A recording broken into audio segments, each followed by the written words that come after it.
Hello students, आज की इस वीडियो से हम बात करेंगे chapter number 4 class 12th accountancy part second से। एनसीईआरटी बुक का कुछ सॉल्यूशन होगा। Analysis of financial statement. इससे पहले वाली जो वीडियोस थे आपने देखा था, उसमें मैंने चैप्टर नंबर 3 के सॉल्यूशन बताया था कि किस तरह से जो है बैलेंस शीट या profit and loss statement account तैयार किया जाता है। ठीक, अब उसकी आगे की कहानी है। मतलब क्या है, एनालिसिस ऑफ फाइनेंशियल स्टेटमेंट में जो भी फाइनेंशियल स्टेटमेंट आप तैयार करते हैं उसकी एनालिसिस होती है, उसकी स्टडी होती है। और एनालिसिस के कई सारे टूल्स हैं, जिसमें से एक टूल्स है comparative statement of balance sheet. और इस चैप्टर में अब comparative statement of balance sheet के साथ ही साथ common size statement of balance sheet, common size statement of profit and loss और comparative statement of profit and loss पढ़ेंगे। ठीक है, कॉम्परेटिव स्टेटमेंट की बात मैं बता दूं, यहाँ पर कंपैरिजन होता है। आपके पास जो डेटा दे रखा होता है वो 2 साल का होगा, जैसे कि यहाँ दिया हुआ है 2016 और 2017 का। अब इन दोनों के बीच में क्या चेंजेस हुआ है, 16 में जो अमाउंट था 17 वो इंक्रीज हुआ है या डिक्रीज हुआ, उसको लिखा जाता है एब्सोल्यूट चेंज में। ठीक है ना। एब्सोल्यूट चेंज का मतलब या तो इंक्रीज होगा या तो डिक्रीज होगा या तो कुछ नहीं होगा। अब उसी चीज को परसेंटेज में कन्वर्ट करके लिखा जाता है। एक्चुअली यहाँ पर कुछ नहीं करना है, बहुत ही इजी क्वेश्चंस होते हैं। सीबीएसई बोर्ड ने तो इस तरह इसको हटा दिया है, बट बाकी बोर्ड्स में इसको है। तो ध्यान में ये रखना है कि एब्सोल्यूट चेंज जो भी अमाउंट आएगा उसी को परसेंटेज में कन्वर्ट करने के बाद लिखा जाएगा। और कैसे परसेंटेज में कन्वर्ट करेंगे, तो जो भी एब्सोल्यूट चेंज आएगा multiply by 100 divided by previous years. जो भी प्रीवियस ईयर दे रखा है 16 का, इससे मल्टीप्लाई करके जो अमाउंट आएगा, जो भी परसेंटेज आएगा, वो यहाँ लिखा जाएगा। ठीक है, तो हम आज 2 क्वेश्चन के सॉल्यूशन करेंगे इस चैप्टर के। सॉल्यूशन क्वेश्चन नंबर 1 और क्वेश्चन नंबर 2। लास्ट तक वीडियो को देखिएगा। सब्सक्राइब नहीं किया, सब्सक्राइब करिएगा। इस चैप्टर के आने वाले सारे चैप्टर के सारे सॉल्यूशन एनसीईआरटी बुक के आपको मिल जाएगा। ठीक है, बस आपको करना क्या है, जो बेल आइकन को दिया है ना, बेल आइकन को दबा दीजिए ताकि नोटिफिकेशन आपको लगातार मिलता रहे। ठीक है, चलिए क्वेश्चन पढ़ते हैं हम। तो ये रहा हमारा पहला question. Following are the balance sheet of Alpha Limited as at March 31, 2016 and 17। बैलेंस शीट में सब कुछ दिया हुआ है क्वेश्चन में। बेसिकली क्वेश्चन विदाउट फॉर्मेट आता है, आपको उसको फॉर्मेट में कन्वर्ट करके जो स्टेटमेंट सॉल्यूशन करेंगे ना, वो विद फॉर्मेट करेंगे। यानी कि जो पुराना शेड्यूल 3 का जो बैलेंस शीट है, ठीक है ना, उसके अकॉर्डिंग। यहाँ पर इक्विटी लायबिलिटी सारा अमाउंट दिया हुआ, आपको अमाउंट अच्छे से पढ़ना है। Equity, share capital, reserve, surplus. और आपको पता होना चाहिए कि कौन सा आइटम किस हेडिंग के अंदर लिखा जाता है, जो कि मैंने पिछले चैप्टर में आपको बताया हुआ है। नहीं देखा है, डिस्क्रिप्शन में जाइए, चैप्टर का लिंक दे रखा है, हर एक चैप्टर का लिंक दे रखा है। जो चैप्टर आपने नहीं देखा है, नहीं पढ़ा है, आपको मिल जाएगा। ठीक है, तो इधर दे रखे एसेट्स। एसेट्स क्या है, फिक्स एसेट्स है, नॉन करंट इन्वेस्टमेंट है, करंट इन्वेस्टमेंट है, और इन्वेंट्रीज भी है, trade receivable, short term loans and advance, और कैश एट बैंक। इस जो इन्फॉर्मेशन गिवन है, सारी इन्फॉर्मेशन को हमें विद फॉर्मेट लिखना है और उससे कॉम्परेटिव जो है स्टेटमेंट तैयार करना है। शुरू करें तैयार करना। जब भी आप क्वेश्चन सॉल्व करें, सबसे पहले एक काम करिए, जो भी अमाउंट दे रखा है 16 17 का, उस अमाउंट की एंट्री करते। लेकिन क्वेश्चन में एंट्री करते हुए ध्यान रखिएगा, हमने तो यहाँ पर प्रीवियस ईयर को पहले लिखना है और करंट ईयर को बाद में लिखना है। ठीक है ना। लेकिन बुक में जो क्वेश्चन होता है कभी भी उल्टा दे रखा होता है, करंट ईयर का पहले, प्रीवियस ईयर का बाद। आपको ध्यान में रखना है कि प्रीवियस ईयर पहले आना चाहिए। अब यहाँ पर अकॉर्डिंग टू क्वेश्चन हमने फॉर्मेट बना लिया यहाँ पर पहले ही। शेयर होल्डर फंड है, शेयर होल्डर फंड के अंदर 2 हेडिंग आना है। ठीक है ना, share capital and preserve and surplus. अब जो है दे रखे हैं यहाँ पर इक्विटी शेयर कैपिटल, हमें इक्विटी नहीं लिखना है, खाली इसका नेम लिखना है। 2016 का अमाउंट है 2 लाख और 17 का अमाउंट है 4 लाख। पहले मैं अमाउंट डालना, चेंजेस वगैरह बाद में करेंगे। रिजर्व एंड सरप्लस ये दे रखा है 1 lakh and 1,50,000। Non current liabilities में आते हैं, लॉन्ग टर्म बोरोइंग है। लॉन्ग टर्म बोरोइंग में दे रखा है ये 2 लाख एंड 3 लाख, राइट। और कोई आइटम नहीं है। करंट लाइबिलिटीज में short term borrowings, short term borrowings given है 50,000 और 70,000। This one 50,000 and 70,000। Trade payables given है 30,000 60,000, 30,000 एंड 60,000। शॉर्ट टर्म प्रोविजंस भी गिवन है 20,000 एंड 10,000, 20,000 और ये हो गया 10,000। At last current liabilities, other current liabilities में गिवन है 20,000 एंड 30,000, राइट। टोटल करेंगे इनका और इधर का टोटल जैसा कि बुक में दिया हुआ सेम भाई 6,20,000 और यहाँ आ जाएगा 10,20,000। आगे का अमाउंट एंट्री करते हैं एसेट्स में।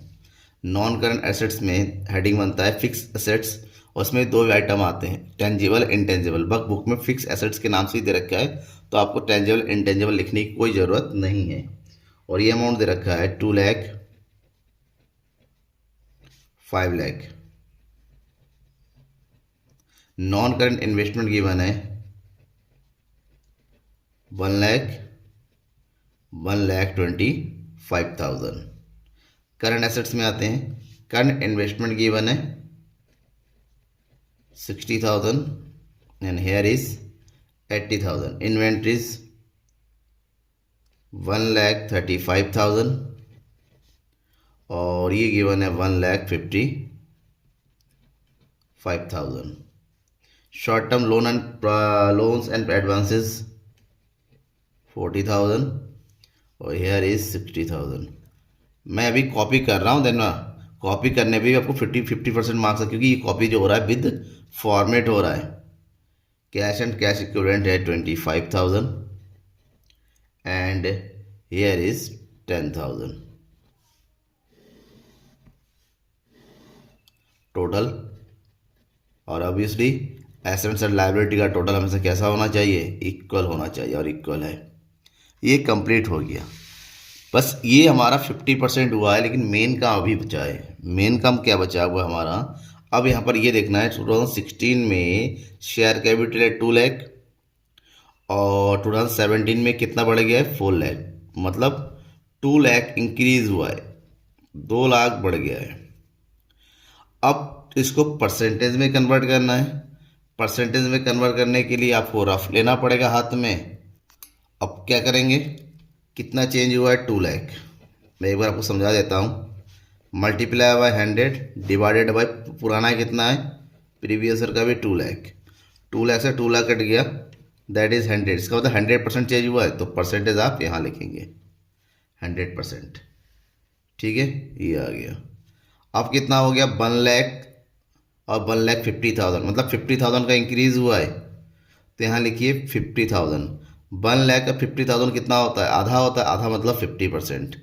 कुछ चीज़ें आपको शॉर्टकट में भी निकालनी है। आगे बढ़े, 2 लाख था, 2 लाख से बढ़ के 3 लाख हो गया, कितना इंक्रीज हुआ है 1 लाख। 2 लाख का 1 लाख 50% होता है, इसका तो 50% इंक्रीज हो गया है। ठीक है, 50,000 से बढ़ के 70,000, तो कितना इंक्रीज हो गया है 20,000। अब 20,000 कितना होता है, जो चीज़ समझ में नहीं आता उसको तुरंत कैलकुलेट कर डालिए आप, तो कितना हो जाएगा ये 20,000 मल्टीप्लाई बाय 100 डिवाइडेड बाय 50, 0 से 0 सॉरी 50,000 1 2 1 2 1 2 1 2 54 20, दैट इज परसेंटेज आएगा 40%। बिल्कुल सिंपली कैलकुलेट होकर आता चला जाएगा। ठीक है, आगे 30,000 था, 60,000 हो गया, तो 30,000 इंक्रीज हो गया है, दैट मीन्स 30 30 100%। 20 था, अब यहाँ पर डिक्रीज हो गया है। अब डिक्रीज को लिखने के लिए आप क्या करेंगे, ब्रैकेट में लिखेंगे कितना डिक्रीज हुआ है 10,000। 20 का 10,000 कितना होता है 50%, और ये हो गया 50%, लेकिन किस में, माइनस में, माइनस लिख देंगे। 20 से 30,000 दैट इज 10,000 इंक्रीज हुआ है, ये भी कितना है 50%, बट ये पॉजिटिव है। इतना होने के बाद आपको इसको भी कन्वर्ट करना होगा। 6,20,000 का हो गया 10,20,000, कितना इंक्रीज हुआ है 4 लाख, और 4 लाख को परसेंटेज में कन्वर्ट करेंगे जैसा कि मैंने बताया था। तो 4 लाख को परसेंटेज कन्वर्ट करेंगे तो आपका लमसम आ जाएगा 64.5%। ठीक है। अब यही करना है, बिल्कुल इजी कॉन्सेप्ट में, समझ में आ गया ना आपको। और आगे करिए, 2 लाख का हो गया 5 lakh, that is 3 lakh increase हुआ है। 3 लाख कितना होता है 2 लाख का? 150%, 150%। 1 लाख का 125, दैट इज 25,000 इंक्रीज हुआ है। तो 1 लाख का 25 कितना होता है? 25%। 60,000 का 80,000 हो गया है, 20,000 इंक्रीज हुआ है। 60 का 20,000 कितना परसेंटेज होता है? लगभग लगभग 33.3%। 135 का हो गया है 155, दैट इज 20,000। इसको परसेंटेज में कन्वर्ट करेंगे तो ये आएगा लगभग लगभग 14.8%। ठीक है। 40,000 से 60,000 तो इंक्रीज हुआ है 20,000, और ये इंक्रीज हो जाएगा 15% का। और लास्ट है 25 से 10,000, ये डिक्रीज हुआ है। और कितना डिक्रीज हुआ है? 15,000 ब्रैकेट में। जो डिक्रीज होगा उसको ब्रैकेट में शो करना है। इसका मतलब 25 का 15 कितना होता है? 60%, वो भी माइनस में। ठीक है। अब इसको टोटल करेंगे, जो टोटल आ रहा है कितना? 4 लाख। और 4 लाख कितना? मतलब 64.5%। ऊपर और नीचे दोनों क्या होना चाहिए? सेम। ठीक है। ये कॉम्परेटिव स्टेटमेंट हमारा बन गया, पहला क्वेश्चन तैयार है। अब जल्दी से दूसरा क्वेश्चन भी हम कर डालते हैं।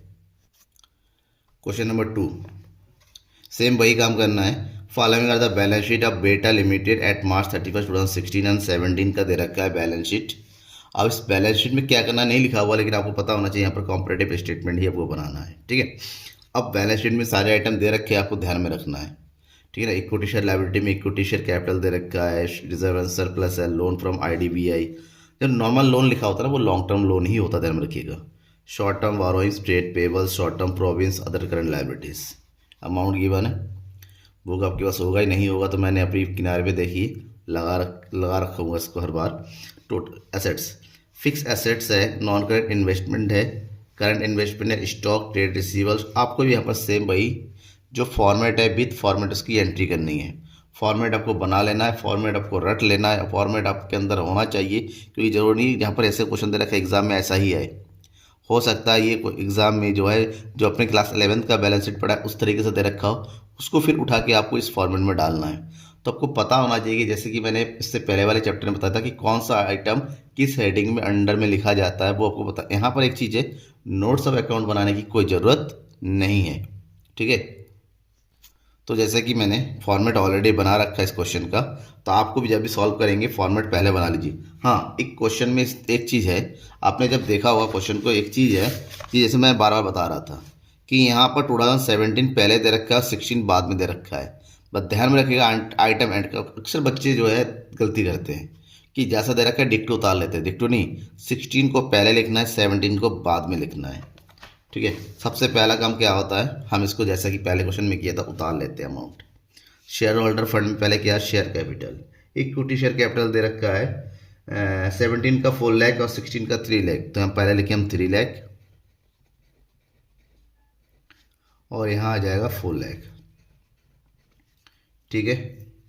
Reserve and surplus 1 lakh and 1,50,000। Non current liabilities में क्या आ जाएगा? लॉन्ग टर्म बोरोइंग्स, और ये दे रखा लोन फ्रॉम IDBI। जो लोन है वो आ जाएगा इसमें 1 लाख, 3 लाख। करंट लाइबिलिटीज में शॉर्ट टर्म बोरोइंग्स इसी नेम से दे रखा है, दैट इज 50,000 एंड 70,000। यहाँ दे रखा है 30,000 ट्रेड पेबल्स और 60,000। शॉर्ट टर्म प्रोविजंस गिवन है 20,000, ये डिक्रीज हो रहा है 10,000। और अदर करंट लायबिलिटीज गिवन है 1 लाख, 1,10,000। टोटल करना है हमें इनका, और टोटल करेंगे जो बुक का टोटल है that is 7 lakh and here is 11 lakh. अब आते हैं नीचे एसेट्स में। एसेट्स में करंट एसेट्स में पहले दे रखा है फिक्स एसेट्स, और फिक्स एसेट अमाउंट दे रखा है 2,20,000, और इंक्रीज हो गया 4 लाख, फिर एक नॉन करंट इन्वेस्टमेंट 1 लाख, और 1 लाख बढ़ के कितना हो गया 2,25,000। करंट एसेट्स में आते हैं। करंट लायबिलिटी इन्वेस्टमेंट दे रखा है 60,000 और 80,000। 60,000 एंड 80,000। इन्वेंट्रीज गिवन है, और इन्वेंट्री मतलब स्टॉक हेडिंग है आपके उसमें दे रखा है, बट आपको इन्वेंट्री लिख के करना है। और ये हो जाएगा आपका 90,000 एंड 1,05,000। ठीक है। Trade receivable 60,000 and here is 90,000। Short term loans and provisions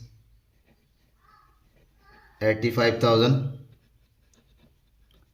and 1 lakh, और लास्ट है cash and cash equivalent 85,000 and 1 lakh, same amount.